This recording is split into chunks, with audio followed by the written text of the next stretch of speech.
Mira, esto que te voy a contar no es rumor de gimnasio ni chisme de programa de farándula. Esto pasó de verdad y lo tienes documentado en actas de un tribunal federal, en la portada de todos los periódicos de Puerto Rico y en un veredicto que un jurado leyó en voz alta una noche de julio de 2023. El hombre del que vamos a hablar hoy fue, hace apenas unos años, la cara del boxeo boricua. Le decían el Diamante. Peleó en unos Juegos Olímpicos antes de cumplir 20 años. Y hoy, a más de 3.000 kilómetros de la isla que lo idolatró, está encerrado en una de las prisiones más peligrosas que tiene Estados Unidos, cumpliendo 2 cadenas perpetuas de las que nadie sale. Aquí vas a conocer la historia completa, cómo un muchacho humilde de San Juan, que empezó a boxear a los 9 años, llegó a firmar un contrato millonario con una de las promotoras más grandes del mundo, cómo se fue abriendo, pelea a pelea, una grieta que casi nadie quiso ver a tiempo, y cómo esa grieta terminó una mañana de abril, sobre un puente, con una mujer embarazada lanzada a una laguna. Vas a escuchar el juicio que paralizó un país durante 25 días, entender por qué la fiscalía sostuvo que él saltó al agua para rematar a ambos, y ver dónde está hoy, en qué penal, y por qué hasta su propio abogado necesitó que un tribunal le pagara el viaje para poder sentarse frente a él. Antes de arrancar te aclaro algo, porque en este canal contamos la historia con respeto y con la verdad por delante. Cuando algo lo dice la prensa o consta en el expediente, te lo digo así, con su fuente. Cuando es especulación o memoria de calle, también te lo aclaro. No vine a inventarte una película, sino a contarte lo que pasó con nombres y con fechas, y lo que queda cuando se apagan las cámaras y el famoso se vuelve un número de registro federal. Si estás lejos de la isla, en Nueva York, en Orlando, en Chicago, en cualquier rincón donde llegó la diáspora, esta historia también es tuya. A Verdejo lo cargamos todos, primero con orgullo y después con vergüenza. Quédate hasta el final, porque aquí hay más que la caída de un hombre. Hay una familia que buscó justicia durante más de 2 años y un país que aprendió, a la mala, que el talento no vuelve santo a nadie. Vamos a contarla como se debe, entera, ordenada y con la verdad como única brújula. 1. El niño de Río Piedras, que quería ser Tito Trinidad. Para entender una caída de esta altura, primero hay que ver desde dónde se cayó. Y Verdejo empezó desde abajo, como empiezan casi todas las historias que después se vuelven leyenda o tragedia. Félix Yomar Verdejo Sánchez nació el 19 de mayo de 1993 en San Juan y se crió en Río Piedras, zona populosa y trabajadora del área metropolitana. Hijo de Demetrio y de Madeline, creció entre hermanos, en una familia sencilla, con la iglesia cerca y el trabajo por delante. El propio Verdejo, cuando le preguntaban por su pasatiempo fuera del ring, contestaba algo que hoy resuena distinto: ir a la iglesia evangélica. Guarda ese dato, porque la distancia entre el muchacho que iba a la iglesia y el hombre que fue condenado es, quizás, lo más difícil de digerir de todo el caso. Empezó a entrenar boxeo a los 9 años, y no por moda. Él mismo lo contó en 2012, recién debutado. Lo que lo metió al boxeo fue ver a Félix Tito Trinidad, el ex campeón que en los 90 hacía que la isla entera se detuviera cada vez que subía al ring. Verdejo veía esa alegría que Tito le regalaba al pueblo y decidió que él quería dar exactamente eso: llegar a unos Juegos Olímpicos y luego firmar como profesional, para darle esa misma alegría a Puerto Rico. Ese era el sueño, limpio, de muchacho de barrio, y por un buen tiempo cumplió cada paso de ese sueño. Como amateur, acumuló un récord de 106 peleas con solo 17 derrotas. Fue campeón panamericano juvenil, compitió en los Panamericanos de Guadalajara y peleó en un mundial juvenil. Esos números en un adolescente no salen de la suerte sino del sacrificio. Madrugadas corriendo, años en el gimnasio mientras otros hacían otra cosa. Verdejo, de joven, hizo todo lo que había que hacer. Piénsalo un momento, sobre todo si viviste esos años. Antes de cumplir los 19, este muchacho ya cargaba sobre los hombros la esperanza de un país que buscaba al próximo Tito, al próximo Cotto, al próximo nombre que pusiera a Puerto Rico en el mapa mundial del boxeo. Esa presión, la de ser el elegido, empezó temprano en su vida y nunca lo soltó del todo. Porque una cosa es soñar con darle alegría a un pueblo, y otra muy distinta es aguantar, tú solo, el peso de ser la ilusión de una isla entera. 2. Londres 2012. El cruce con una futura leyenda. A veces la vida te pone enfrente, muy temprano, a alguien que sin decirte una palabra te muestra exactamente cuán alto está el techo. A Verdejo le pasó eso a los 19 años, en Londres. En los Juegos Olímpicos de Londres 2012, Verdejo representó a Puerto Rico en peso ligero, las 135 libras, como una de las grandes ilusiones de la delegación. No llegó de relleno. Derrotó al panameño José Huertas y al tunecino Ahmed Mehri antes de toparse, en cuartos de final, con un ucraniano que pocos en la isla conocían. Se llamaba Vasil Lomachenko. Ese nombre, con los años, se convirtió en sinónimo de perfección técnica dentro del boxeo. Lomachenko se llevó el oro en esos juegos y pasó a ser uno de los púgiles más brillantes de su generación, campeón mundial en varias divisiones. Perder contra un hombre así, siendo un pibe de 19 años, no fue ninguna deshonra. Fue la primera señal de en qué liga se estaba metiendo el muchacho de Río Piedras. Verdejo cerró su participación olímpica en un meritorio quinto lugar, cruzando guantes con una futura leyenda antes de que ninguno de los dos fuera famoso de verdad. Verdejo volvió de Londres sin medalla, pero con algo que en el boxeo profesional vale todavía más: expectativa. Los promotores lo miraban de cerca, y en octubre de ese mismo 2012, con apenas 19 años, el sueño de firmar profesional se hizo realidad de golpe. 3. El diamante, el contrato millonario y las primeras 23. El boxeo profesional es un negocio antes que un deporte, y a los negocios les encanta una historia bonita para vender. La de Verdejo lo era, y lo sabían. En octubre de 2012, Verdejo firmó con Top Rank, una de las casas promotoras más grandes del planeta, la misma que manejó a figuras enormes del deporte. El contrato incluía, según se reportó, una bonificación de alrededor de $600,000. $600,000 para un muchacho de Río Piedras de 19 años. Top Rank lo describió como un atleta espectacular con una gran trayectoria amateur. No todos los días una promotora de ese calibre apuesta esa cantidad por un joven que apenas empieza. Verdejo no era una promesa cualquiera. Era, para el negocio, una inversión de primera línea. Debutó como profesional el 6 de diciembre de 2012, semanas después de las Olimpiadas, ganando por decisión unánime al californiano Leonardo Chávez. En el boxeo lo bautizaron el Diamante, por el brillo y el futuro que le veían. El apodo tenía sentido. Un diamante es raro, es caro y aguanta presión sin romperse. Eso esperaban de él. Al principio cumplió con creces. En 2013 ganó la categoría de Nueva Promesa Hispana en los Premios Juventud y cerró el año votado Prospecto del Año. En 2014 siguió arrasando, con knockouts en cuestión de segundos. Y llegó el momento cumbre. El 25 de abril de 2015, en el Coliseo Mario Morales, venció por nocaut técnico en el quinto asalto al mexicano Marco Antonio López y conquistó el título latino de peso ligero de la Organización Mundial de Boxeo, la OMB. Ante casi 6,000 fanáticos en su tierra, levantó su primer cetro y declaró que estaba agradecido de Dios por la victoria. Defendió ese título y llegó a pelear en escenarios de primer nivel, incluido el Madison Square Garden de Nueva York, en varias ocasiones. Ganó sus primeras 23 peleas como profesional, sin conocer la derrota.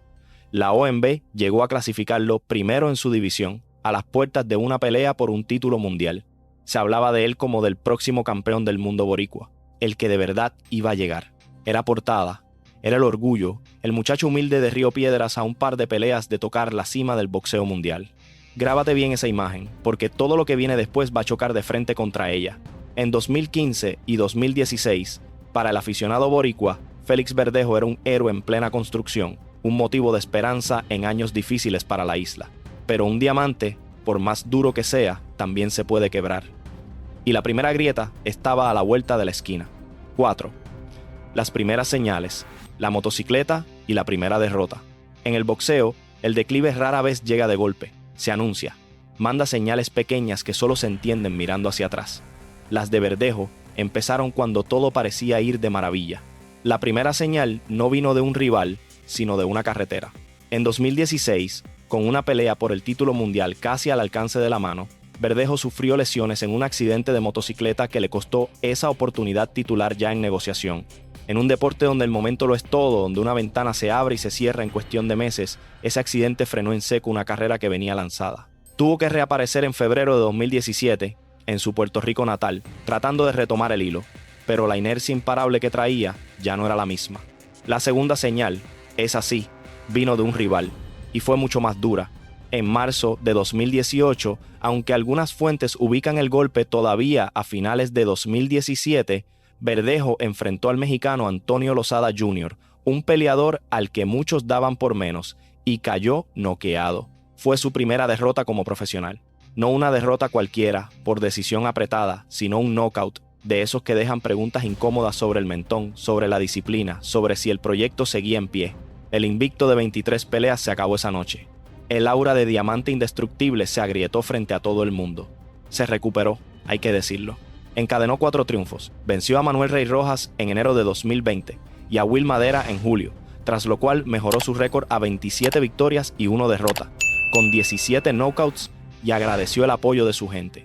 Por un momento pareció que el proyecto seguía vivo, que lo de Lozada había sido solo un tropiezo. El cierre de su carrera llegó el 12 de diciembre de 2020, en el MGM Grand de Las Vegas, contra el japonés Masayoshi Nakatani, por el título intercontinental de la OMB. Cayó 2 veces en el 9º asalto y perdió por nocaut técnico. Fue su segunda y última derrota, dejando su récord final en 27 victorias, 17 de ellas por la vía rápida, y 2 derrotas. Esa noche, sin que el público lo supiera, fue la última vez que Verdejo subió a un cuadrilátero como profesional. 5 meses después, su nombre volvió a los periódicos de Puerto Rico, pero ya no en la sección de deportes. Y aquí, justo aquí, es donde esta historia deja de ser la biografía de un atleta y se convierte en otra cosa, en algo mucho más oscuro. Déjame parar un segundo, porque lo que sigue no es fácil de contar, y sé que para muchos de ustedes tampoco es fácil de escuchar. En los próximos minutos vas a saber cómo este hombre, ídolo de un país, buscó con días de anticipación la manera de acabar con el embarazo de la mujer que esperaba un hijo suyo. Vas a escuchar el testimonio de otra mujer que, años antes, ya había vivido algo parecido con él. Vas a entender lo que reveló la autopsia sobre las sustancias que le inyectaron a Keishla y por qué la fiscalía sostuvo que él saltó a una laguna para asegurarse de que ella no saliera con vida. Al final te llevaré hasta hoy mismo, a la celda donde está encerrado, en un penal que legisladores de Estados Unidos describieron por escrito como uno de los más peligrosos del país. Si te importa entender cómo se cae alguien desde tan alto y qué precio termina pagando ante la ley, quédate hasta el final. Detrás de este caso hay una mujer que se llamaba Keishla, un bebé que nunca llegó a nacer y una familia que todavía hoy repite su nombre para que nadie lo olvide. Esa es la historia que vine a contarte, completa y con respeto. Dale, que seguimos. 6. Keishla. ¿Quién era ella antes de ser una noticia? Antes de contarte el crimen, tienes que saber quién era ella. Porque en estas historias es fácil que la víctima se vuelva un dato, una foto en un titular, y Keishla merece mucho más que eso. Fue una persona con una vida propia y con gente que la amaba. Keishla Marlene Rodríguez Ortiz tenía 27 años y estaba embarazada. Vivía en el residencial Villa Esperanza, en San Juan, trabajaba y tenía madre, padre, hermanas y una vida entera por delante. Según su familia, ella y Verdejo se conocían desde jóvenes y mantenían una relación intermitente pero larga, de años, sostenida en paralelo al matrimonio del boxeador. Porque hay que decirlo claro, al momento del crimen, Verdejo estaba casado con Elismary Santiago Sierra y ya era padre. En la primavera de 2021 recibió una noticia que la llenó de ilusión y que sin ella saberlo iba a sellar su destino: una prueba de embarazo positiva. Su hermana contó en el juicio que Keishla la visitó el 28 de abril, la víspera, con el resultado en la mano. Estaba feliz.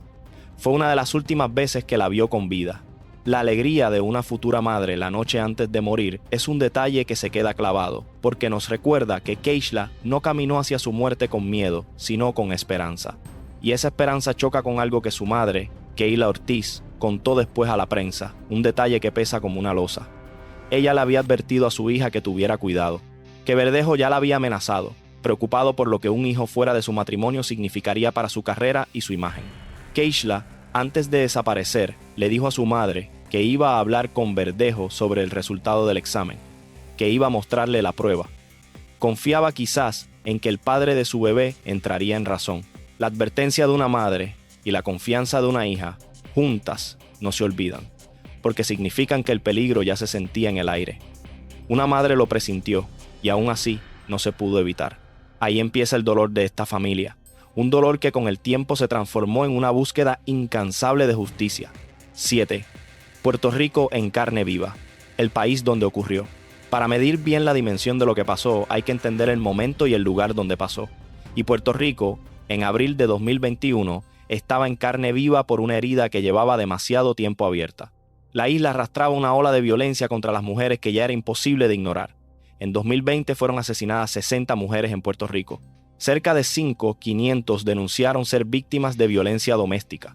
Los números eran tan graves que en enero de 2021, el entonces gobernador, Pedro Pierluisi, decretó un estado de emergencia por violencia de género. Léelo bien. Un gobierno declarando, de manera oficial, un estado de emergencia por la cantidad de mujeres que estaban muriendo. Eso no pasa todos los días. Eso es un país reconociendo, con papel y firma, que algo se le estaba saliendo de las manos. Para la fecha en que mataron a Keishla, ya habían sido asesinadas 21 mujeres en la isla ese año, y apenas iba abril.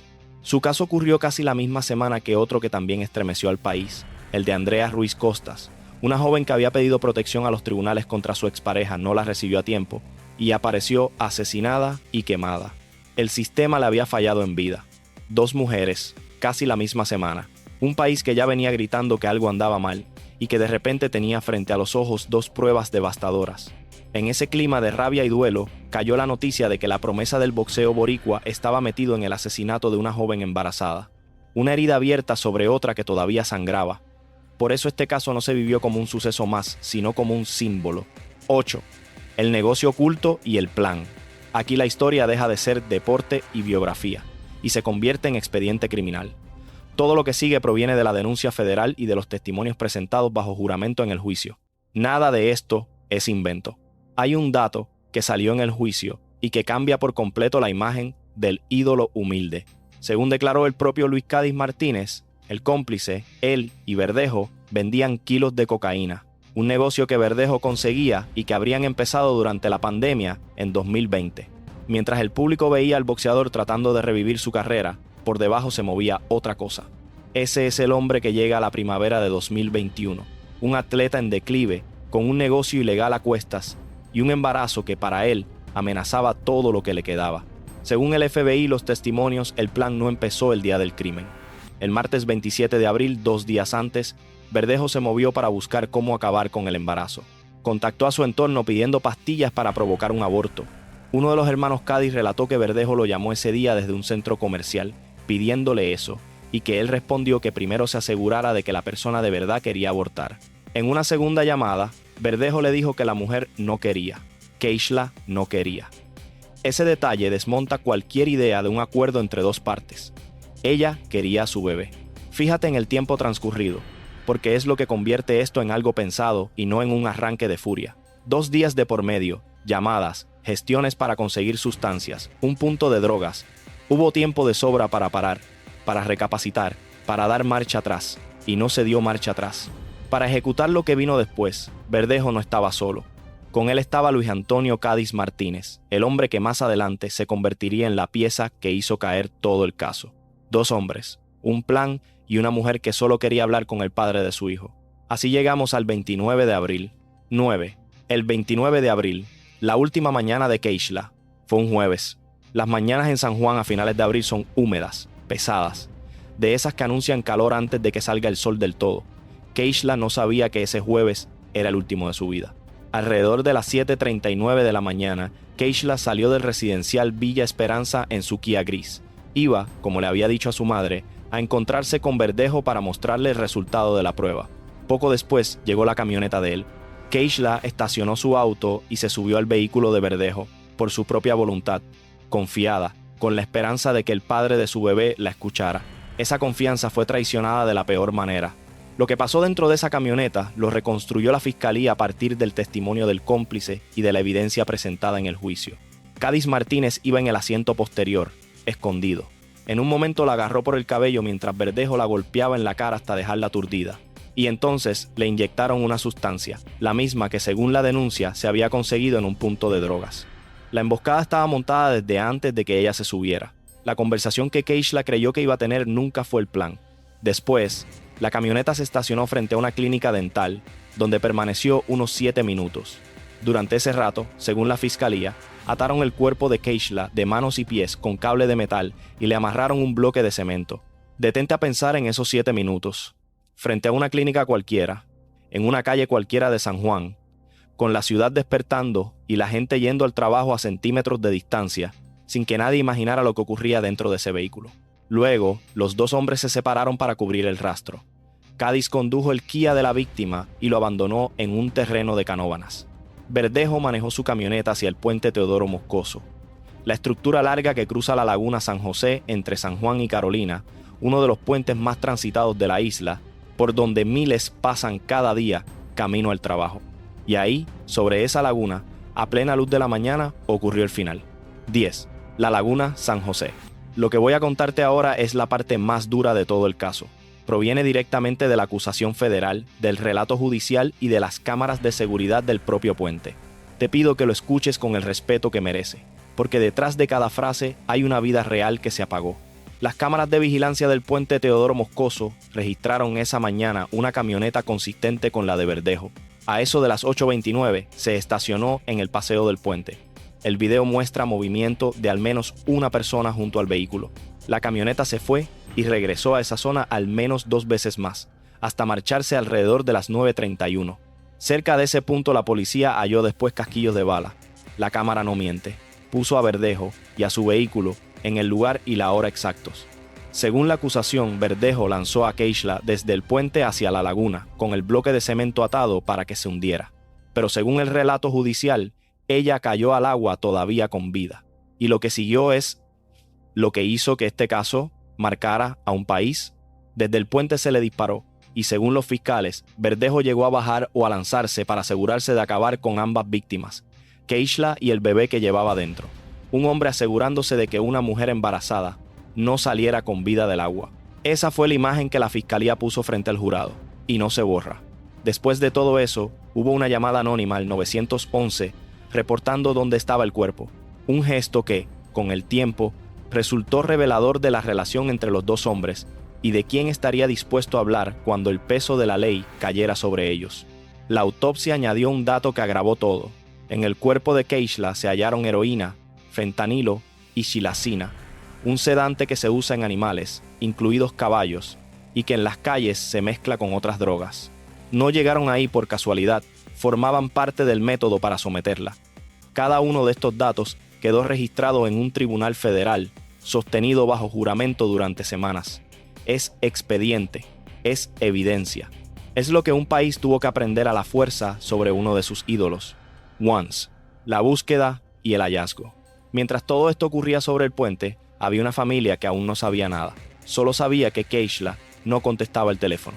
Y esa es una de las partes más humanas y más dolorosas de esta historia. Las horas en que una madre supo, sin querer saberlo, que algo terrible había pasado. La familia reportó su desaparición ese mismo 29 de abril, cuando Keishla no respondió llamadas ni se presentó a trabajar. Su madre, Keila Ortiz, ya cargaba el peor de los presentimientos, porque sabía a dónde iba su hija esa mañana y con quién iba a encontrarse.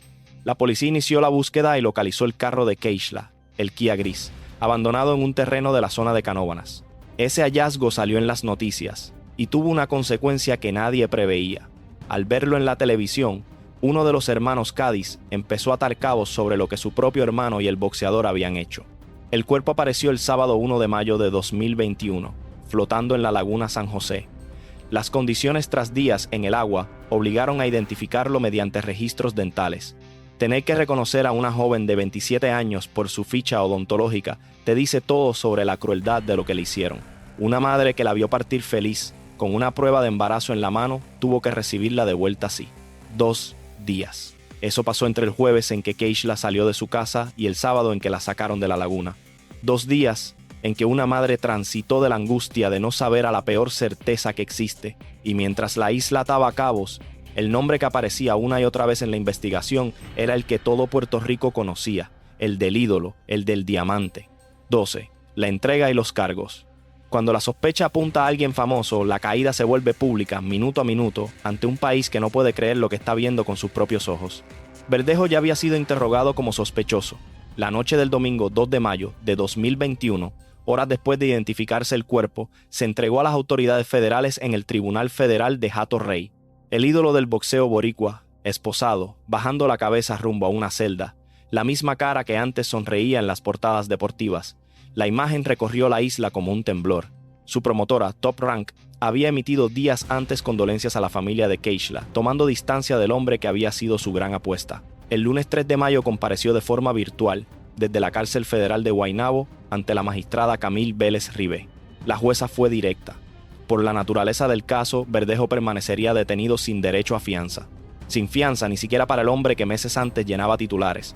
La ley, por una vez, no hizo distinción entre el famoso y cualquier otro acusado de un crimen atroz. Los cargos iniciales eran de los más graves del sistema federal: secuestro con resultado de muerte, robo de vehículo con resultado de muerte y el asesinato intencional de un menor por nacer porque Keishla estaba embarazada. Algunos, bajo ley federal, lo hacían elegible para la pena de muerte, aunque Puerto Rico la prohíbe a nivel local. Ese choque entre lo federal y lo local va a reaparecer más adelante, porque terminó siendo la última carta a la que Verdejo se aferró. El 31 de enero de 2022, el Departamento de Justicia de Estados Unidos anunció que no buscaría la pena de muerte, ni contra Verdejo ni contra su cómplice. La decisión la firmó el entonces jefe de fiscales federales en Puerto Rico, William Stephen Muldrow. La pena capital quedaba fuera de la mesa, pero lo que venía, para un hombre que aún no llegaba a los 30 años, no era mucho más piadoso. La posibilidad de morir en una prisión, viejo, lejos de casa. Voy a hacer una pausa corta aquí, porque esta parte de la historia siempre me hace pensar en ustedes, los que nos ven desde afuera. Si me estás viendo desde Nueva York, Filadelfia, la Florida, Chicago, Connecticut, desde cualquier lugar donde la diáspora boricua echó raíces, déjame saber desde dónde nos ves. Escríbelo en los comentarios, con el nombre de tu pueblo. Me gusta saber hasta dónde llegan estas historias, porque el caso de Verdejo no se quedó en la isla. Se habló en las cocinas de Orlando, en los trabajos de Nueva Jersey, en las llamadas de larga distancia entre familias separadas por el mar. Fue de esas noticias que unieron, en el dolor y la indignación, a los boricuas de aquí y de allá. Muchos de ustedes crecieron viendo pelear a Tito Trinidad y después a este muchacho, y sintieron esta caída como algo personal. Y quiero preguntarte algo, porque este canal es tuyo también. Después de escuchar hasta aquí, ¿crees que se hizo justicia con Keishla? Déjamelo en los comentarios, siempre con respeto, mientras se diga el nombre de esa muchacha con la dignidad que merece.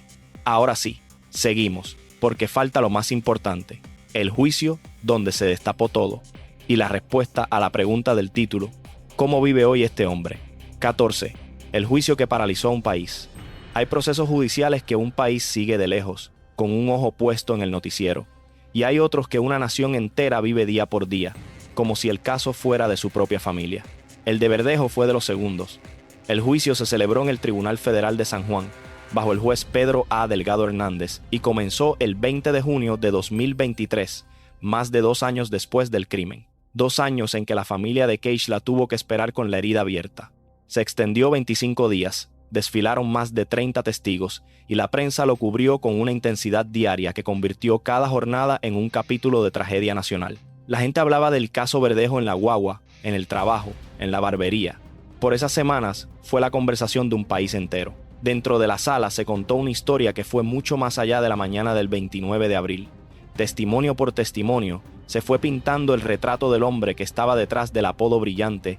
Ese retrato, para muchos, fue lo más difícil de aceptar, porque no se parecía en nada al muchacho de las portadas. 15. Los testimonios que destaparon al hombre. En un juicio, la verdad se construye con voces, una encima de la otra, hasta formar un cuadro completo, y algunas de las voces que se escucharon en este dejaron marca para siempre. Una de las declaraciones más impactantes vino de Amanda Colón Nieves, vecina de Verdejo en el sector Antigua Vía, en Cupey, con quien el boxeador mantuvo una relación de 4 años. Su testimonio dibujó un patrón anterior a Keishla. Relató que a finales de febrero de 2013 quedó embarazada de Verdejo, y que cuando se lo dijo, él le respondió que pensara en su boxeo, que él tenía novia y que no lo iba a tener. Al día siguiente la llamó molesto para decirle que tenía que abortar, que le daría $300 para hacerlo. Colón declaró que finalmente se practicó ese aborto, y contó más, que en una ocasión Verdejo le dio una bofetada, y en otra, mientras él comía un bizcocho que ella le había llevado, en medio de una discusión le escupió en la cara. Escucha bien la fecha, 2013, 8 años antes de lo de Keishla. El patrón venía de lejos. También salió a relucir en el proceso el nombre de la extenista puertorriqueña Mónica Puig, medallista de oro olímpica, con quien se dijo que Verdejo había sostenido conversaciones descritas como de coqueteo. Un nombre conocido que apareció al margen del caso y que dio la medida del mundo en el que se movía el boxeador en sus años de fama. El testimonio más demoledor vino del propio cómplice y de su hermano. Luis Cádiz relató desde el estrado cómo se planificó y ejecutó el crimen y reveló el negocio de cocaína que compartía con Verdejo. Contó que Verdejo estaba desesperado por el embarazo y que cuando él le pidió calma, poniéndose de ejemplo por tener hijos incluso fuera del matrimonio, Verdejo le contestó que ellos dos no eran iguales, porque él era figura pública y no quería perder a su familia ni su imagen. En esa frase quedó al desnudo el móvil: proteger una imagen por encima de 2 vidas. El hermano, Ricardo Cádiz, testificó que Luis le confesó llorando que él y Verdejo habían matado a alguien. La defensa presentó otra cara del acusado. Nilka Marie Colón Torres, expareja durante más de 7 años, y Nicole Vázquez Avilés, con quien tuvo una relación mientras estudiaban en la escuela especializada en deportes del Albergue Olímpico, lo describieron como una persona bien pacífica, humilde y respetuosa. Su propia hermana, Yashira Verdejo Sánchez, testificó sobre el carácter pasivo de su hermano y mencionó un detalle: su miedo a las agujas, que la defensa usó para sembrar dudas sobre si un hombre así habría inyectado a alguien. Su esposa, Elis Marie Santiago, contó un momento estremecedor. Verdejo la llamó llorando, pidiéndole perdón por dejarla sola con su hija, diciéndole que se iba a entregar. Ella le preguntó cómo que se iba a entregar si le había dicho que no había hecho nada. La estrategia de la defensa, liderada por el abogado Jason González Delgado, tuvo un eje claro en sus argumentos finales: señalar a los hermanos Cádiz Martínez, Ricardo y Luis como quienes de verdad conocían toda la verdad de lo que le pasó a Keishla, buscando mover el peso de la culpa hacia el cómplice que había negociado con la fiscalía. Del otro lado, la fiscalía, encabezada por el fiscal Jonathan Gottfried, cerró con un alegato de aproximadamente 6 horas y le pidió al jurado una sola cosa: culpable de todos los cargos. 16. El veredicto. Después de 25 días de testimonios, de evidencia y de dolor, todo se reduce a un momento. El jurado entra a la sala, alguien lee un papel y una vida queda sellada para siempre. El jurado, de 9 hombres y 3 mujeres, entregó su decisión la noche del 28 de julio de 2023. Verdejo fue hallado culpable, más allá de duda razonable, de 2 de los 4 cargos: secuestro con resultado de muerte y asesinato de un menor por nacer. En los otros 2, la aportación de arma durante un delito violento y el carjacking con resultado de muerte, el jurado no llegó a un acuerdo unánime. 2 culpables bastaban, y de sobra, para lo que venía. Afuera de la sala, los padres de Keishla, José Antonio Rodríguez y Keila Ortiz, reaccionaron con una frase de esas que se clavan en la memoria de un país.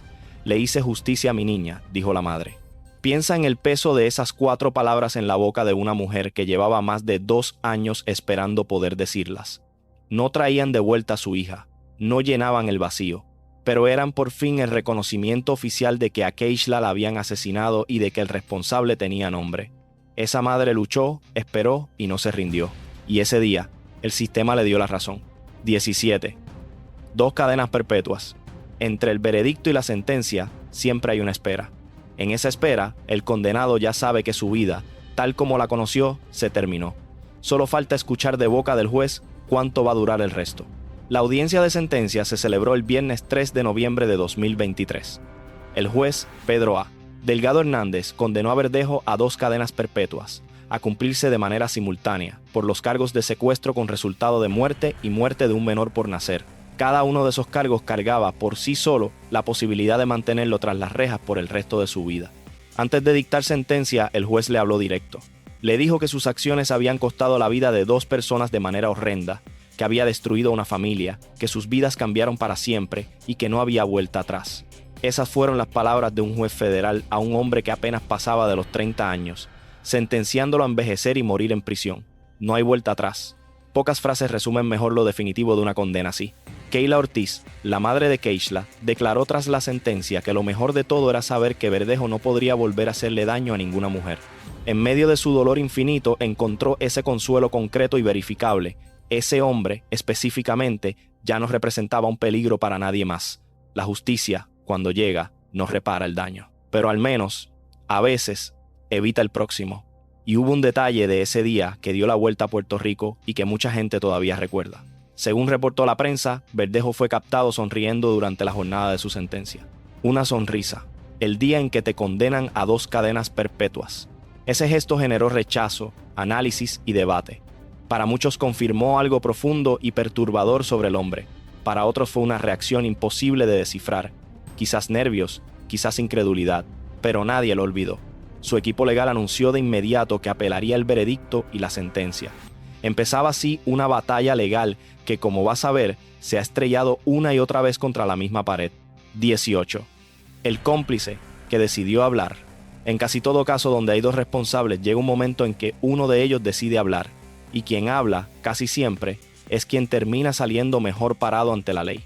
Esa es una regla dura del sistema, y en este caso se cumplió al pie de la letra. Luis Antonio Cádiz Martínez se declaró culpable en noviembre de 2022, un año antes del juicio de Verdejo, y no se quedó ahí. colaboró con la fiscalía. Ofreció el testimonio central que describió a Verdejo como la mente maestra del plan, el que ideó y dirigió lo que le pasó a Keishla. Fue, en la práctica, la pieza que ancló todo el caso del gobierno. Sin su cooperación, según reconocieron después incluso abogados del proceso, la posición de la fiscalía habría sido bastante más difícil. Su recompensa se hizo oficial el 21 de junio de 2024, 20 años de prisión más 5 de libertad supervisada, 20 años frente a las 2 cadenas perpetuas de Verdejo. Esa es la diferencia enorme que marca, en el sistema federal, la decisión de cooperar y hacerlo a tiempo. Su pena fue mucho menor a la que en teoría le correspondía, en reconocimiento a lo que el tribunal llamó una cooperación significativa y oportuna. Durante su audiencia, Cadiz pidió perdón a la familia de Keishla, reconociendo que eso no la traía de vuelta. Su abogado, Gary Proctor, contó que no tenía ni una marca disciplinaria en prisión y que trabajaba limpiando inodoros, y pidió algo revelador: su traslado a una prisión en la costa oeste, por temor a represalias. Porque en ese mundo, colaborar con el gobierno te convierte en objetivo. El que habla sobrevive al tribunal, pero después tiene que cuidarse la espalda el resto de su condena. Ni siquiera el que ayudó a la justicia queda del todo a salvo. 19. Grant, Luisiana. ¿Dónde vive hoy Félix Verdejo? Y aquí llegamos por fin a la pregunta que trae el título de este video, la que muchos de ustedes vinieron a que les respondiera. ¿Dónde está hoy Félix Verdejo? ¿Cómo vive el hombre que un día fue el diamante y llenó de orgullo a un país?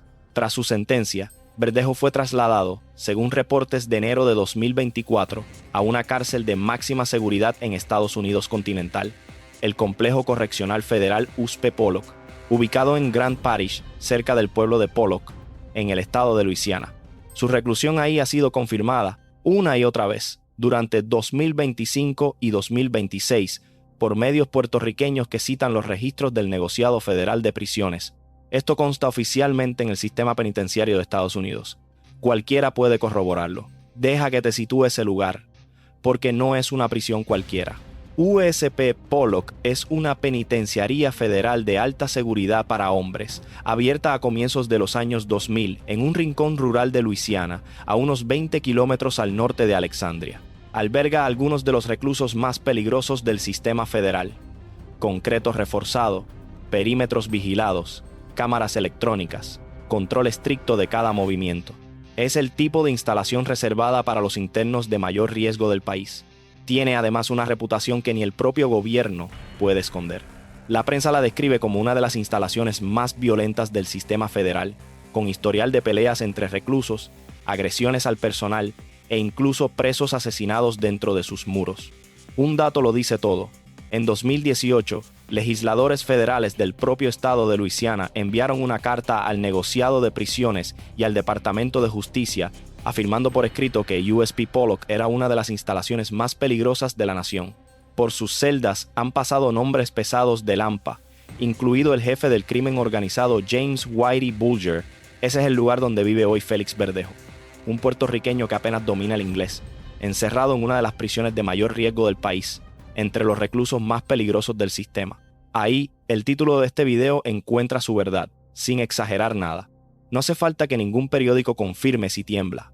Basta con saber dónde está y quiénes lo rodean para entender el peso de esa condena.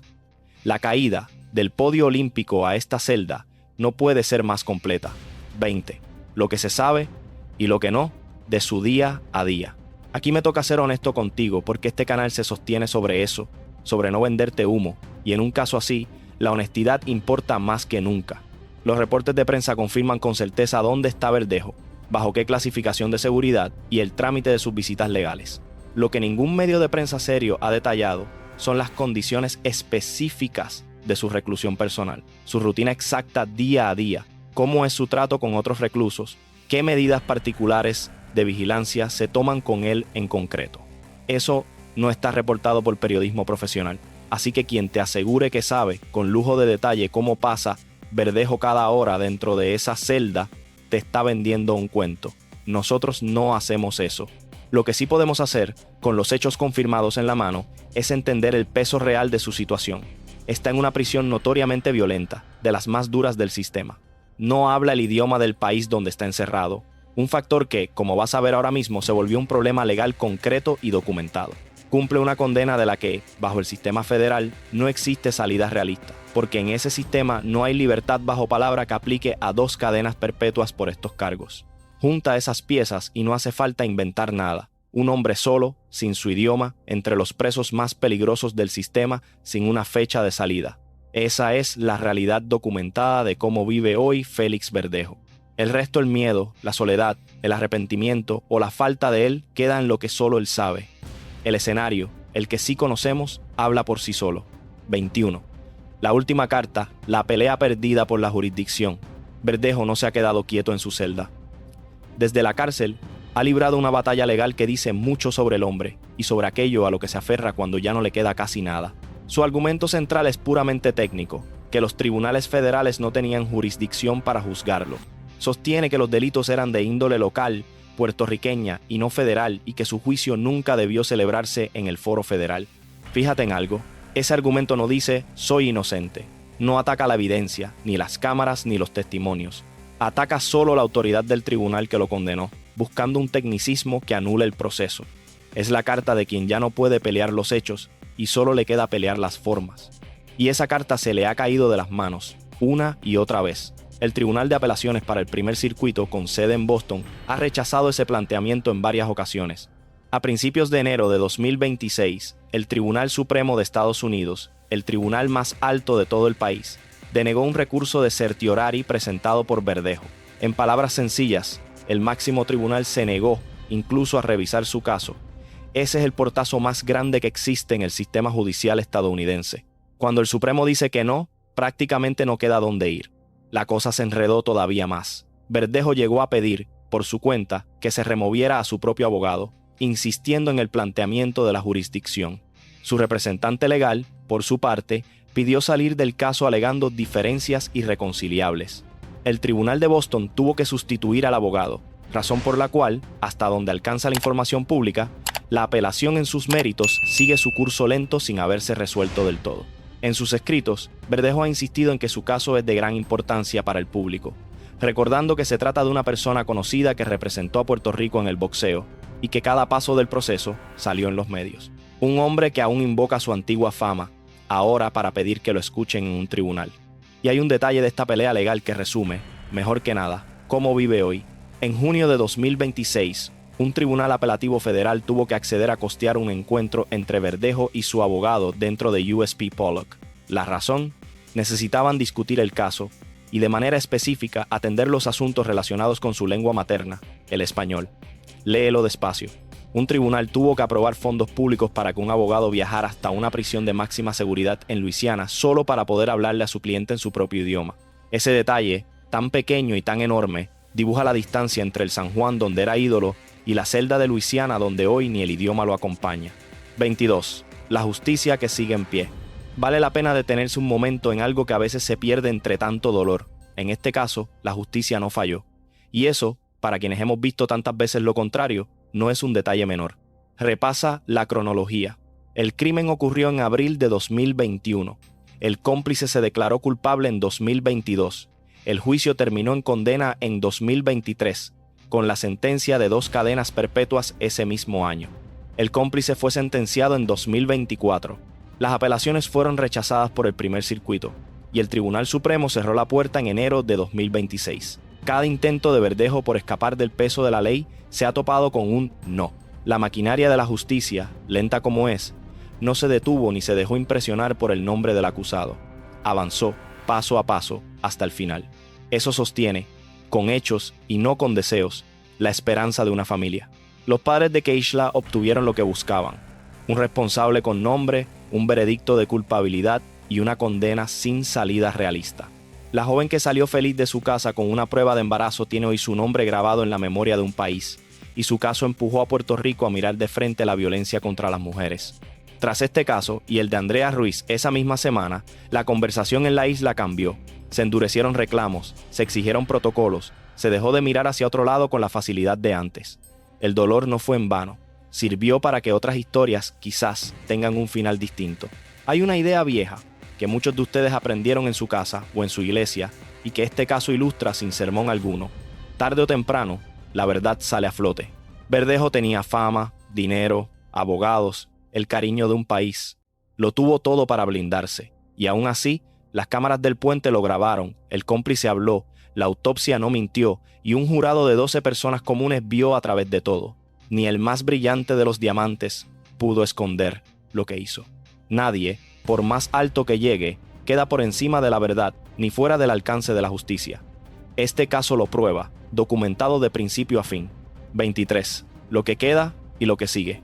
Han pasado unos años desde aquella mañana de abril y conviene detenerse, ya para cerrar, en lo que de verdad queda de toda esta historia. Queda una familia. José Antonio Rodríguez y Keila Ortiz siguen siendo los padres de una hija que no está y los abuelos de un nieto que no nació. Ninguna sentencia les devuelve a Keishla. Cargan un dolor que no se cierra.